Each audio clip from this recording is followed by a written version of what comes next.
We are live. So Now we are. now we are. Now we are.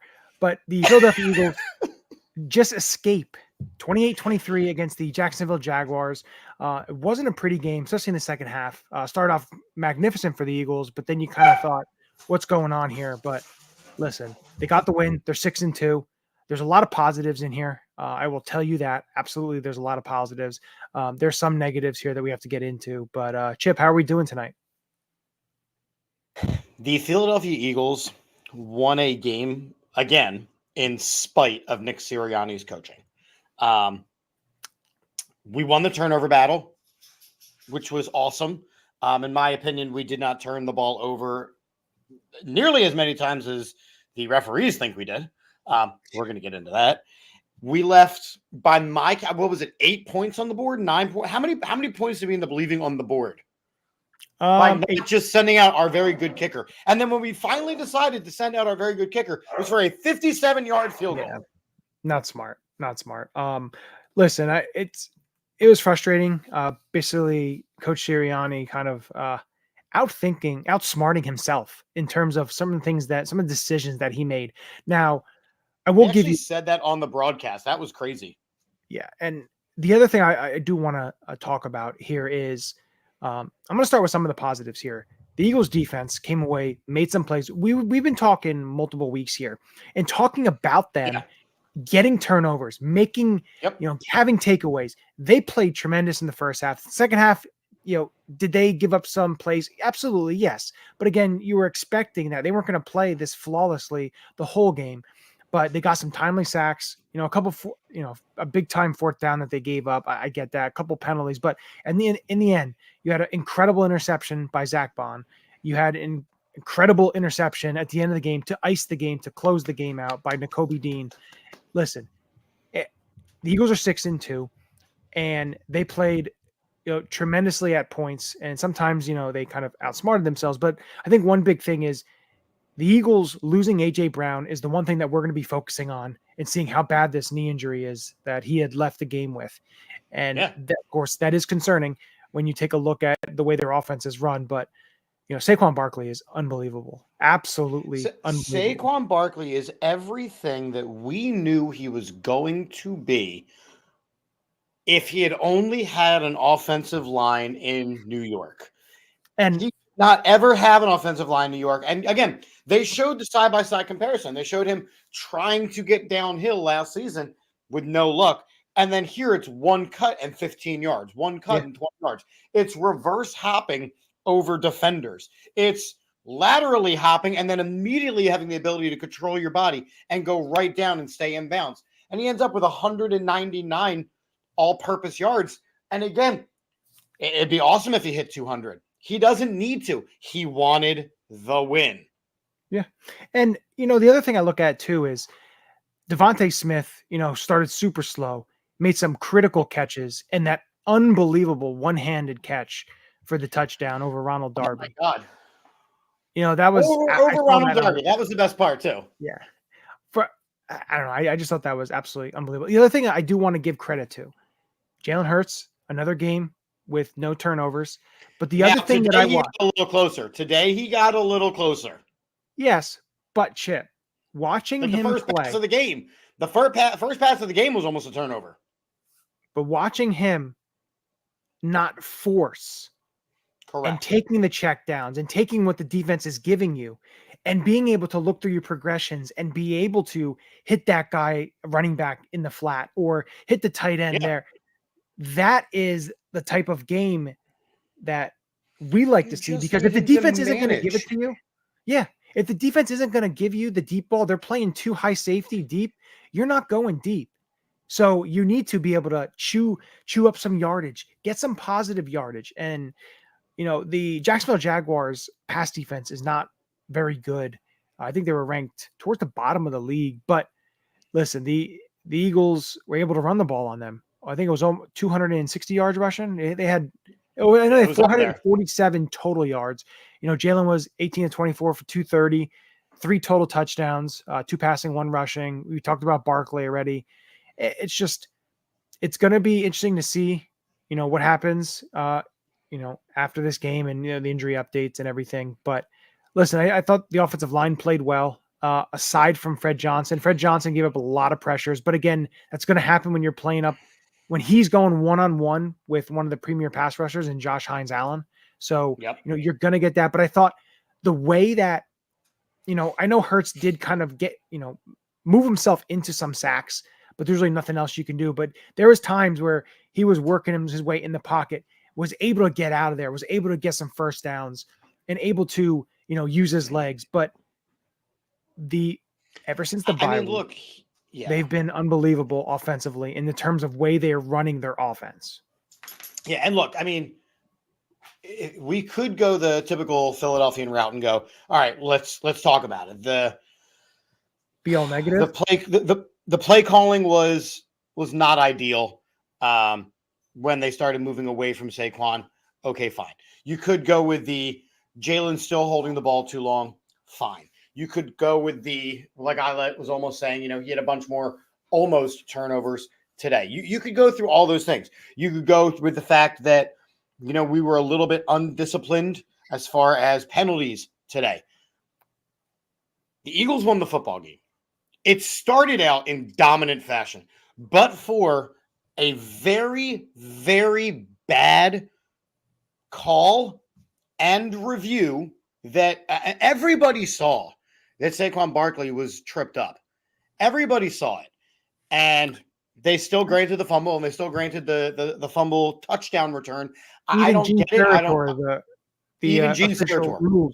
He was saying, I don't know how you see that, because he hit his sock, but the hit of the foot made him trip up on the lineman and made him fall forward. So to me, that was it. The sock was all you needed to do. Literally, he was brought down.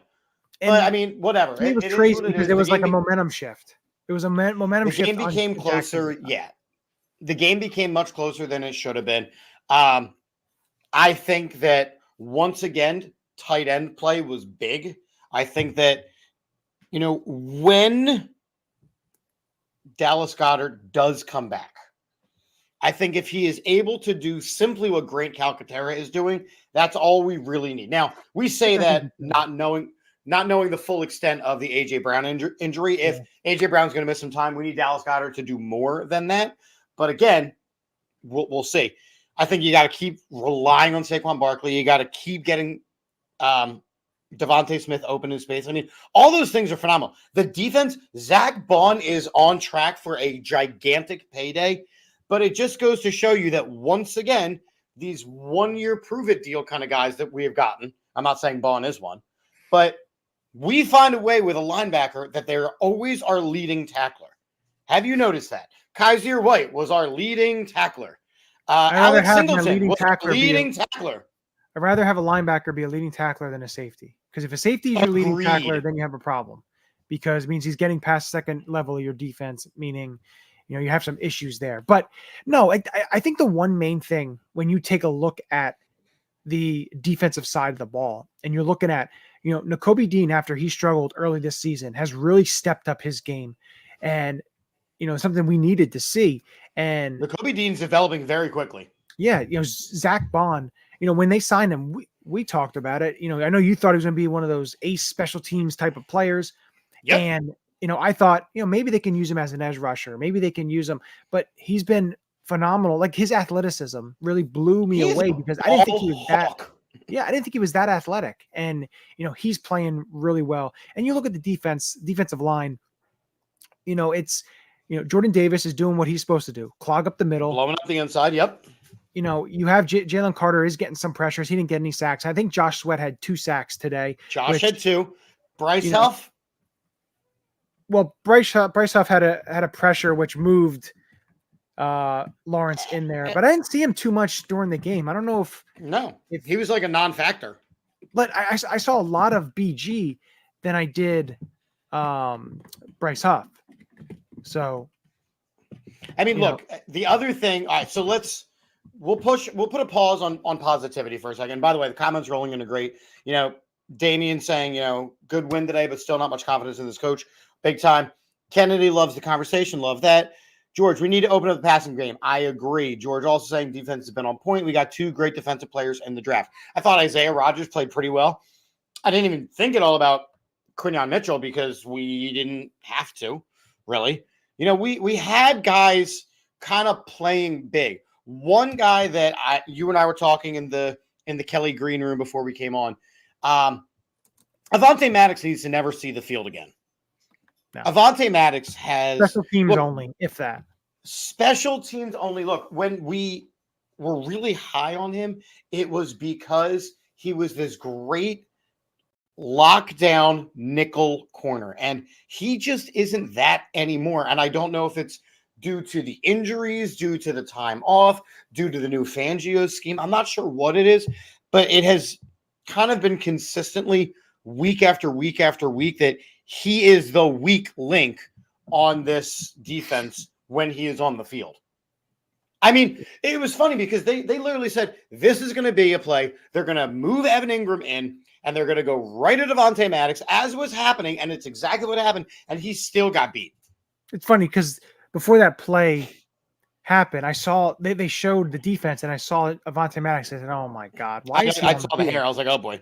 I said, why is he on the field? And, of course, there it is. Makes a bonehead play, and, luckily it didn't cause any type of issues. But this time. But let's all right. Michael says the passing game is okay. Jalen needs to take the underneath when it's there. He did take the underneath when it was there a lot of the time. Mm-hmm. Look how many catches that Calcaterra had. Look how many catches that Saquon had. Hell, look at Ben Van Sumeren. He had a catch and then got himself knocked out with a concussion. Yeah. I hated the play call to I think it was Aeneas Smith, the comeback screen. That was terrible. Oh, yeah. Yeah, I didn't think that was very good. So I saw him on the field, and I thought right away, I said, that's not going to be good. And right, some of the things like, okay, Johnny Wilson had time on the field. He almost had a catch. That was Jahan Dotson had one hell of a catch, though. Jahan Dotson had a great catch. So we had guys step up when A.J. Brown went out, and you had guys step up when they needed to. I think that overall, and I said this to start the show, and now I want to circle back to it. This team is winning games in spite of our head coach. Can we please get into some of the very poor decision-making that Nick Sirianni makes on a week in and week out basis?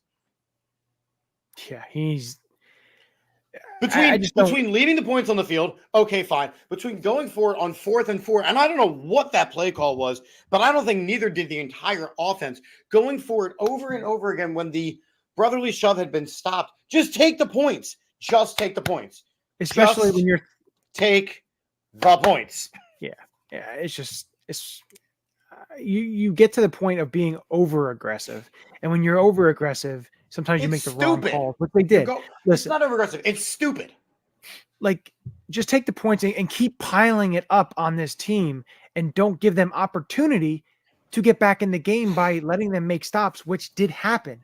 And that's the biggest thing that is frustrating is when you don't get the extra, when you don't kick the extra points and want to go for 2, and then you want, listen, and I get it because you get the penalty, you get to move up to the 1 yard line. Like, I do understand the logic, and you do it once and it doesn't work, and then you do it again and it doesn't work. At that point, screw it. Just send out the kicker. That's what he's there for, right? This came down to bonehead calls by the coach. George, I agree. Michael, I agree. Nick is acting like a man who doesn't understand football. Damian says he left 9 points on the board today. I only had 8, so good math. Far cry from the Super Bowl with you. This team cannot overcome him in the playoffs. This team cannot overcome him against the Commanders. This team won't be able to overcome him against Dallas. And yeah, Michael, like I was saying, when he finally decides to trot the kicker out, it's for the 57-yard, not chip shot field goal. You leave them with the ball from the field goal spot, which is 30 more. Yeah, exactly. I watched the referee put down the little thing like, hey, this is where the kick is from. And I went, this is going to be it. Chip, you want to bring up the Commanders. Commanders beat the New York Giants by what, 5 points? Correct. And remember the beginning of that game, there was a fumble by Daniel Jones that the Giants players didn't pick up and everything as they were running the ball down the Commander's throat. And I think you have to look at it this way. The Eagles' strength right now is running the ball. because the Agreed. Jacksonville Jaguars had a very solid run defense, and the Eagles ran the ball right down their throats. So, again, I understand. I understand where it's coming from. So this is my point, right? You are exactly right. The Eagles' strength right now is running the football. I agree. The Giants were running the ball down the Commander's throat. I agree. So common sense and anybody with half a damn brain cell is going to say what about the game plan when it comes to the Commanders? Run the ball at them. What Nick Sirianni's game plan is going to be is have Jalen Hurts throw the ball 45 times. Because they're going to expect us to run the ball. So let's just not run the ball. It's the overthinking, the overguessing, and just making the wrong choice consistently. I'm telling you, if they had lost this game, this week would have been insufferable, the calling for his firing. Yeah, he, especially with the way, it was all unfolding. But listen, you get the win, and the thing is, now you look the next week, and you have the Dallas Cowboys, who, they're on their own little downfall and their own little dumpster fire. What they got going on, and how healthy are they going to be? Because Dak left the game. Dak left the game with a hamstring issue, and CD has an AC joint issue. So, and Ezekiel Elliott has issues, although he's not a concern of mine. I mean, will Michael Parsons be back? Trayvon Diggs, I hope he plays because he sucks. Unless he's intercepting the ball, he gets beat and abused, and it's hysterical. You know what I mean? This Dallas team is not good right now, but it's an Eagles-Dallas game, so I don't. It's still a division game. Like, you take a look at the Washington Giants game, it's the division. It was a good game. The Giants were 2-6, yet it still was a close game, and you can never discount, especially when you have to go to the opposing team. And I know Dallas struggled at home, but still, it's going to be a tough comments, game. George, Nick, George, Michael, Damian. I mean, I agree. Like, Nick somehow will cost us the Dallas game. Nick is acting like we're playing Madden. Yeah, I mean, I don't understand how. I mean, look, we've now heard the reports that, like, Lane Johnson talked to him during the bye week, and you've got to run the ball more. And now Nick's like, oh, I'll make sure that I do that. And the team talked to him, and like, are they really talking to him? Are they really talking to him? Because it seems that, like, okay, well, let's see. We need to get more turnovers. So I'm going to bribe the defense and say, whoever gets a turnover can get my parking space. Look at me. I'm one of the fellas. Dude, you're an NFL head coach. Act like it. Use the brain cells. Yeah. I just think you can't. I'm not supposed to be this angry after a win. No. Listen, I'm not angry. I'm kind of chill. A win is a win. It's great. No, I'm not going to say that.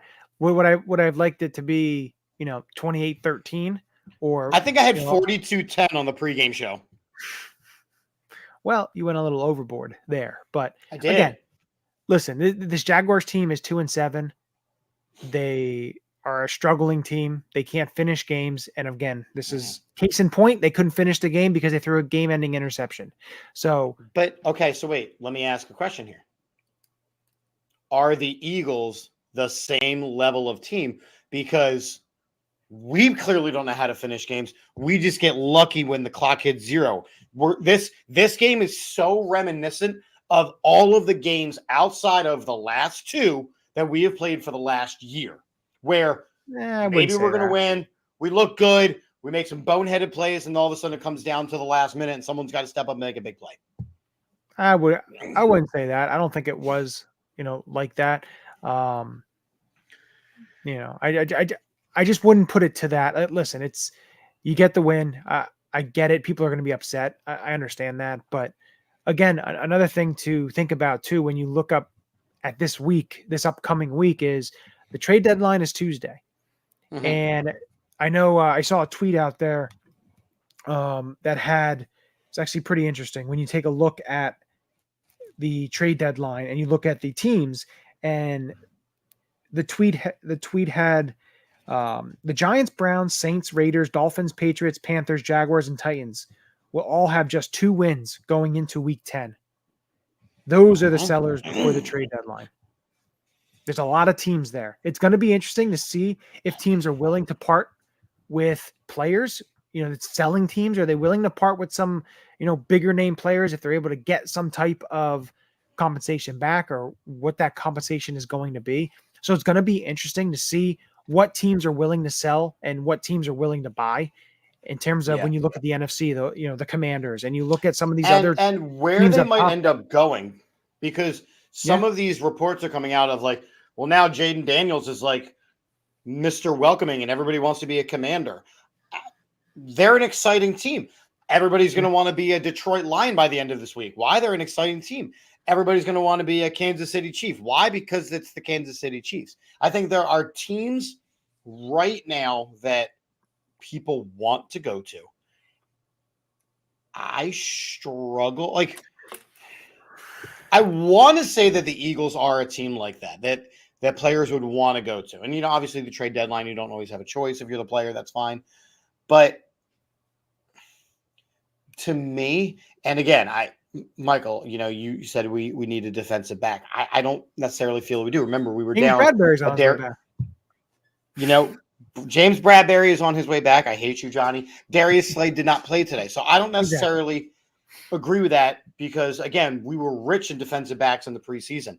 To me, I would say I look at the team. I would say maybe a pass rusher, maybe another offensive lineman, but somebody from what about the Stoutland school? What about this, Chip? How about I throw this name out here? What about a guy now? We don't know the significance of AJ Brown's injury, but what about a player like Adam Thielen, who he plays for the Carolina Panthers right now, can play in the slot, is a guy that can, over the middle, a veteran receiver. He's probably going to cost you pretty much nothing because he's toward the tail end of his career. Yeah. I have no objection with that. I don't see the Eagles making any gigantic splash moves.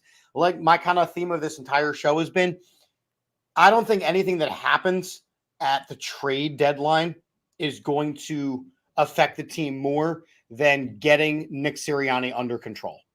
Nick Sirianni, someone's got to wrangle him up. Somebody's got to get him under control. Like Michael's saying here, if you want to be aggressive, I get that, but they should only be a few times a game, not on every damn 4th and 1, especially with the tush push because it's not the same great play. We've seen it start to decline because Jason Kelce isn't the one doing it anymore. It seems like he gets uber aggressive at home as opposed to the road. Like I know he does certain things on the road, but I feel like it's just a testament of he gets way too aggressive at home to try to pile on, and what is he trying to prove? Yeah, I don't know. We'll see what happens. It's going to be interesting, but we'll be back on Wednesday night to break down the Eagles-Cowboys matchup. There should be a lot of information by the time we roll around on Wednesday as far as the injury reports go for both teams. Trade deadline. So Wednesday's show is definitely going to be one to check in for. Yeah, it's going to be a lot of info. So just make sure you're tuning in. Make sure that you are, following all the socials. Everything's down in the bottom there. X, Instagram, YouTube. Make sure you're following us, putting on those notifications. When we go live, you get notified. So, you can tune in with us and chat. And, we love all the comments that we're getting in from the guys tonight. And George, Michael, who else is Damian? All you guys are awesome comments. We absolutely appreciate it. Kennedy, we appreciate you too. I didn't forget about you. Everybody tuning in. We absolutely love it. Keep it coming every time we come on. We want to talk to you guys, answer questions, go back and forth. That's what it's about. That's what fandom is about. We are, fanatics. We love our team and we want the best for them. So that's why we like to actually give you guys a chance to talk. So if you start getting really heated in the comments, we'll drop a link your way and then you can put your face on and we'll really do it. Yeah. Hey, well, we're always open to anything, but as it says on the top there, we're all birds all the time. So again, make sure you're following us and we appreciate everybody. But with that, as we always do it. 2 words we say at the end of each show. Go Birds. Go Birds. Thank God. This is Matt Ware. Hey, for all the Eagle content you need, go follow All About the Birds. They do a damn thing. Check them out. Hey, Eagles fans, I may be in Tampa, but I know where to find the best Eagles content out there. Check out my friends at All About the Birds. Philadelphia, what's up? This your boy Freddie Mitchell, a.k.a. Fred X. It's all about the bird. All birds all the time. All birds all the time. All About the Birds provides you with weekly analysis, game recaps, informative interviews, and it's all birds all the time.